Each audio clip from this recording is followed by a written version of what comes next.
गुरु जी, शुक्राना गुरु जी, अनंतम शुक्राना हमारे गुरु जी महाराज का।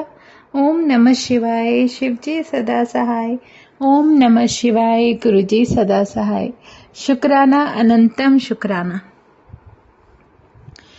पंचम उमा संहिता का अब 14th लेसन पढ़ रहे हैं, सामान्य दानों का वर्णन, जिसमें दान के कौन से दान है उसकी पूरी डिटेल बताई गई है जो हमें करने चाहिए। बड़े बड़े दान तो सुपात्रों को प्रदान करने से ही परम कल्याण होता है। स्वर्ण, पृथ्वी, गौ आदि का दान लेने वाले तथा देने वाले दोनों का कल्याण कारक है। गौ, पृथ्वी, विद्या तथा तुला दान, ये चारों दान सर्वोत्तम है। आए हुए याचकों को दूध वाली गौ, सुंदर वस्त्र, छाते, जूते, अन्न, भोजन आदि श्रद्धा पूर्वक अवश्य ही संकल्प करके देवें। ब्राह्मण तथा दुखी दीन पुरुषों को देने से उदारात्मा कल्याण पाते हैं। स्वर्ण, तिल, हाथी, कन्या, दासी, घर, रथ, मणि, कपिला, गौ, अन्न, ये 10 प्रकार के महादान हैं। इन्हें पाकर विद्वान ब्राह्मण दान देने वाले के साथ अपने आप को भवसागर से पार कर देता है।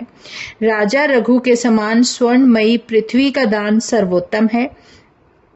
जो भी सोने में सींग रूप से खुर मढ़ाकर अनेकों वस्त्र, आभूषण और अन्य वस्तुओं के साथ अच्छी गुण वाली बछड़े सहित कपिला गाय लेकर कांसे के पात्रों सहित सुपात्र कुटुंबी विद्वान ब्राह्मण को दान करता है, वह लोक में तथा परलोक में मनोरथ पाकर अंत में मुक्ति का दान सबसे उत्तम है। मनोरथ भी पूरे होते हैं और उन्हें मुक्ति भी मिलती है, और यही दान सबसे उत्तम है।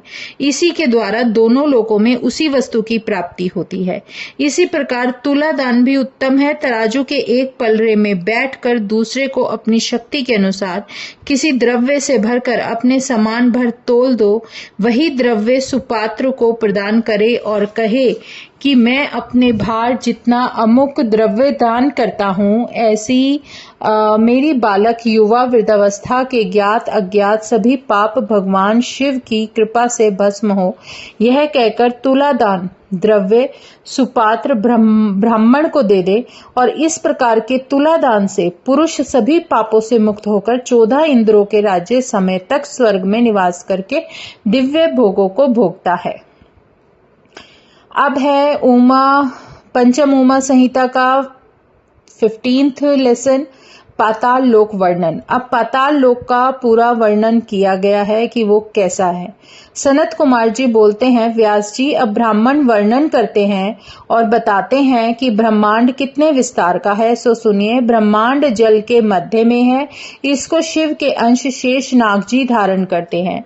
विष्णु इसका पालन करते हैं। सिद्धि देवता ऋषिगण इन्हीं शेष नाग का निरंतर पूजा किया करते हैं। यही शेष अनंत नाम से प्रसिद्ध है। अनंत गुण, कीर्ति संपन्न, स्वर्ण सम, मूसलाधार और जैसे परम तेजस्वी हैं नाग कन्याएं जिनकी पूजा करती हैं। यह संकर्षण रूप रुद्र है। इनका बल एवं रूप देवता लोग भी नहीं जान सकते और ना ही भली भांति कह सकते हैं। पृथ्वी के नीचे भाग में अतल, वितल, सुतल, रसातल, तलातल, पाताल, ये 7 लोक हैं। प्रत्येक 10-10 हजार योजन लंबे चौड़े तथा 20-20 हजार योजन ऊंचे हैं। इन सब की रतन स्वर्ण की पृथ्वी एवं आंगन है। दैत्य महानाग यहीं रहा करते हैं। सूर्य चंद्रमा का प्रकाश, गर्मी सर्दी आदि कुछ भी नहीं व्याप्ति अमूल्य मणियों का प्रकाश है।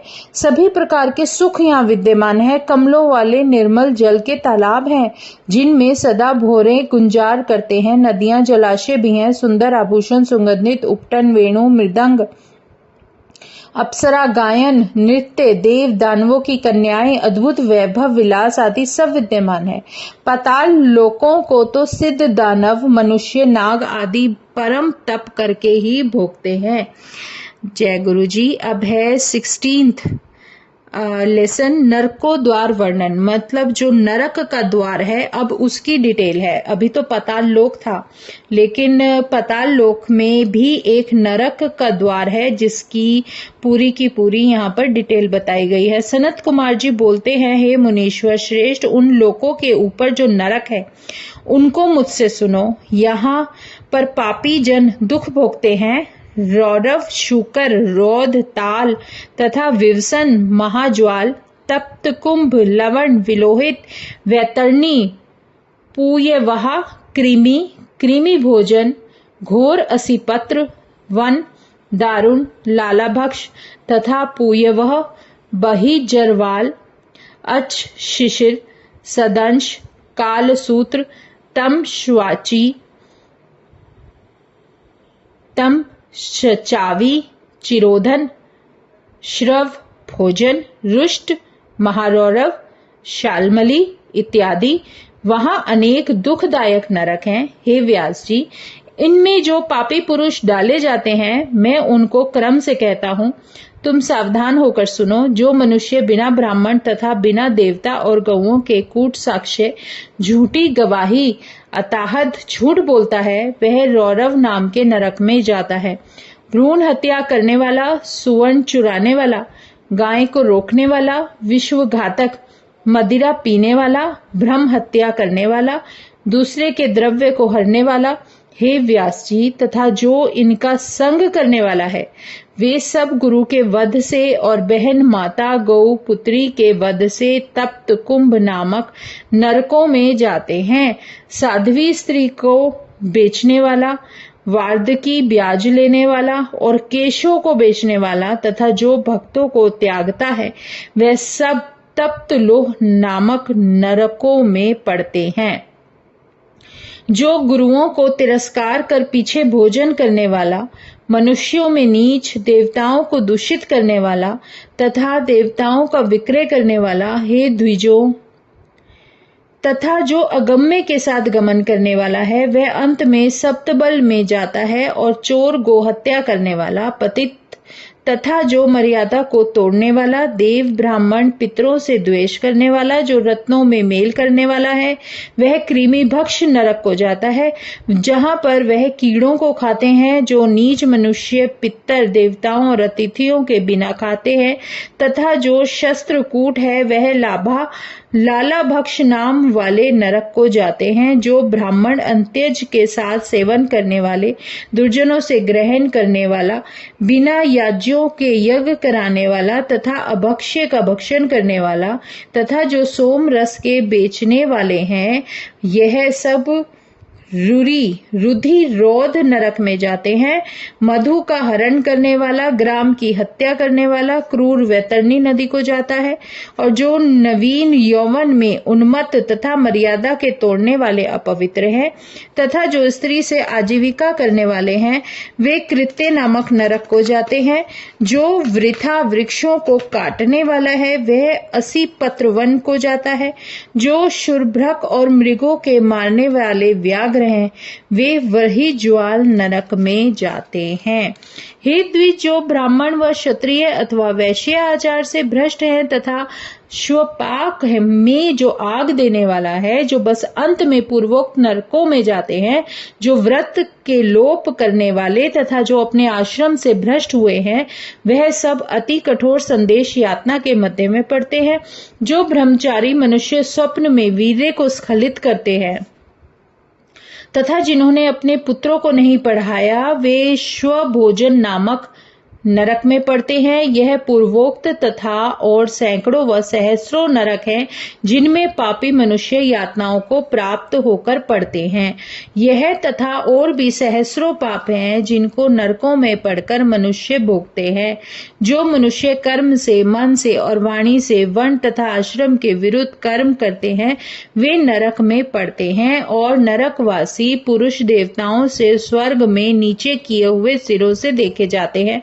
और नरकवासी जन नीचे को मुख करने वाले सब देवताओं को देखते हैं। जिस प्रकार स्थावर, कृमिपाक, पक्षी, मृग हैं, इसी प्रकार क्रम से धार्मिक, स्वर्ग, मोक्ष वाले जीव हैं। जितने जंतु स्वर्ग में हैं, उतने ही नरक में स्थित हैं। प्रायश्चित से विमुख पापी जन नरक को जाता है। स्वयंभुव मनु ने बड़े पापों से बड़े प्रायश्चित तथा छोटे पापों से छोटे प्रायश्चित कहे हैं। उनमें जितने कर्म कहे हैं उन सभी के समस्त प्रायश्चित है, परंतु शिवजी का स्मरण करना सब प्रायश्चितों से बड़ा है। इस प्रकार जिस पुरुष का प्रायश्चित होता है पाप करने के पश्चात भी पश्चाताप करने के बाद अगर शिव का स्मरण करने को कहा है तो मनुष्य प्रातः काल व रात्रि में अथवा संध्या में या मध्याह्न आदि काल में शिव का स्मरण करता है तो वह पापों से छूट जाता है। वह उन उमापति शिव के स्मरण करने से सब दुखों से दूर हो स्वर्ग को तथा मुक्ति को प्राप्त होता है। हे विपेंद्र, हे मुनिश्रेष्ठ, तीनों लोक में कहीं पर पापों को प्रायश्चित जप होम अर्चन आदि कुछ नहीं होते हों और जिसकी शिवजी में मूर्ति लगी हो तो उसको जप होम अर्चन आदि में जो पुण्य होता है सो सब तथा देवेंद्र का फल मिलता है। हे मुने, जो मनुष्य रात दिन भक्ति से शिव को स्मरण करता है वह नरक को नहीं जाता और पापों से रहित होता है। हे द्विजोतम, यह पाप और पुण्य नरक और स्वर्ग के नाम के अर्थ है। इन दोनों में पाप दुख के लिए और पुण्य सुख के निमित्त होता है और वही पुण्य प्रीति के अर्थ होकर फिर दुख के लिए होता है। इस कारण ना कुछ दुख देने वाला है और ना कुछ सुख देने वाला है। यह मन का परिणाम ही दुख सुख का लक्षण है। इससे ज्ञान ही परब्रह्म है और ज्ञान ही तत्व के अर्थ कल्पना किया जाता है। हे मुने, यह चर अचर सहित संपूर्ण संसार ज्ञानात् कर्म है, पर विज्ञान से अधिक और कुछ नहीं है। इस प्रकार मैंने संपूर्ण नरकों का समुदाय कर दिया। अब आगे के भूमंडल का वर्णन करता हूँ। जय गुरु जी। अब है 17वां अध्याय, ब्रह्मांड और जम्बू द्वीप का वर्णन। सनत कुमार जी बोलते हैं, हे व्यास जी, 7 द्वीप आदि सहित भूमि के मंडल भी सम्यक प्रकार मुझसे सुनो। मैं संक्षेप में कहता हूँ। जम्बू, पलक्ष, शालमली, कुश, क्रौंच, शाक, 7वां पुष्कर, यह 7 द्वीप 7 समुद्र से घिरे हैं। लवण, इक्षुरस, घी, दही, दूध के समान है। इन सभी के मध्य में जम्बू द्वीप है। हे व्यास, इसके मध्य में सुमेरु कनक पर्वत है।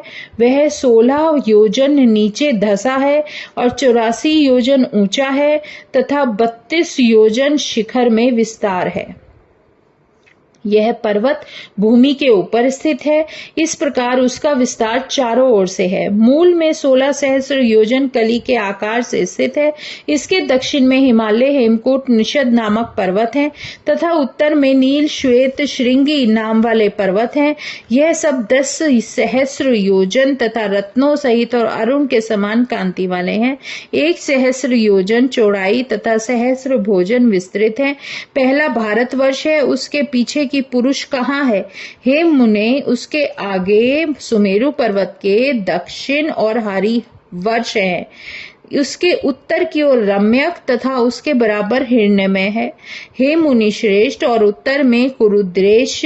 जिस प्रकार भारतवर्ष है उसी प्रकार इन सबों का विस्तार भी 9 सहस्र योजन कहा है। उसके मध्य में इलावृत तथा इसके मध्य में मेरु पर्वत स्थित है। सुमेरु पर्वत के चारों तरफ 9 सहस्र विस्तार वाला इलावृत है। हे ऋषि श्रेष्ठ, वहां 4 पर्वत सुमेरु पर्वत से विष्कंभ ब्रिजी रूप और उससे मिले हुए तथा सुमेरु पर्वत के समान ऊंचे हैं। पूर्व में मंदराचल तथा दक्षिण में गंधमादन और पश्चिम भाग में विपुल तथा उत्तर में सुपार्श्व नामक पर्वत है। कदम, जामुन, पीपल, बड़ आदि पर्वत के ध्वजा रूप 1100 योजन में विस्तृत है। हे महामुने, जम्बू द्वीप नाम के हेतु को सुनो। वहां बड़े वृक्ष शोभित होते हैं। उसके स्वभाव को तुमसे कहता हूँ। उस जामुन के फल बड़े हाथी के समान पर्वत के ऊपर गिरते हैं और पर्वत के चारों ओर फैले हैं। वहां उन फलों के रस से जम्बू नदी विख्यात है और उस पर्वत के चारों तरफ बह रही है। वहां के निवासियों से पान की जाती है। वहां उस नदी के समीप में स्थित हुए जीवों को पसीना, दुर्गंध, बुढ़ापा और इंद्रिय पीड़ा नहीं होती है। मुख वायु सांस से सुखाई हुई तीर की मृतिका के स्नान को प्राप्त हो। जाम्बूनद नामक सिद्धों का भूषण रूप स्वर्ण होता है।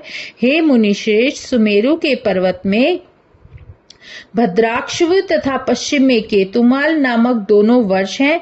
उन दोनों के मध्य में इलावृत वर्ष है। पूर्व में चैत्ररथ वन है तथा दक्षिण में गंधमादन नामक वन है और पश्चिम में विभ्राज और उसके उत्तर में नंदन वन है।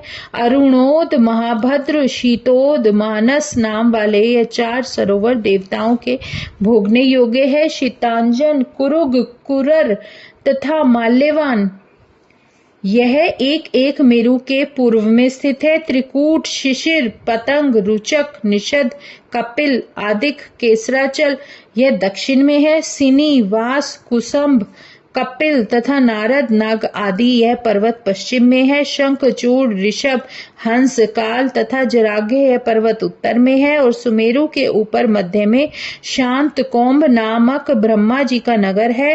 वह 14 सहस्र योजन विस्तार वाला है और उसके चारों ओर क्रम से 8 लोकपालों के प्रत्येक दिशा के अनुसार तथा रूप के अनुसार 8 नगर विद्यमान है।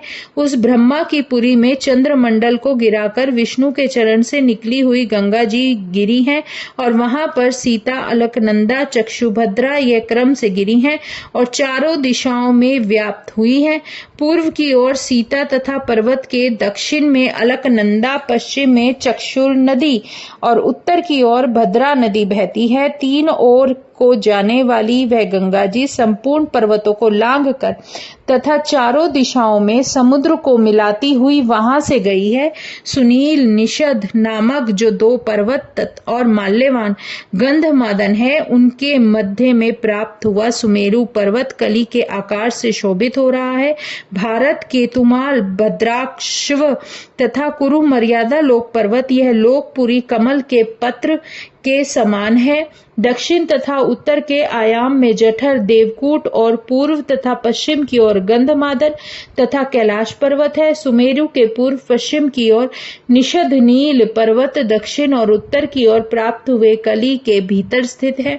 मेरु से आगे जठर आदि हैं जिनमें 2-2 पर्वत व्यवस्थित हैं। यह श्वेत आदि मनोहर पर्वत है और पर्वतों के उत्तर में नदियों में सिद्ध गुहकों से सेवित द्रोणी डोंगी है और उनमें मनोहर नगर तथा वन है। संपूर्ण देवताओं के तथा यक्ष, गंधर्व, राक्षसों के समूह तथा देवता और दैत्य इन पर्वतों पर रात दिन क्रीड़ा करते हैं। यह भूमि तथा स्वर्ग में स्थित धर्मात्माओं के स्थान कहे हैं। इनमें पापीजन नहीं जाते, ना कहीं कुछ देख सकते हैं।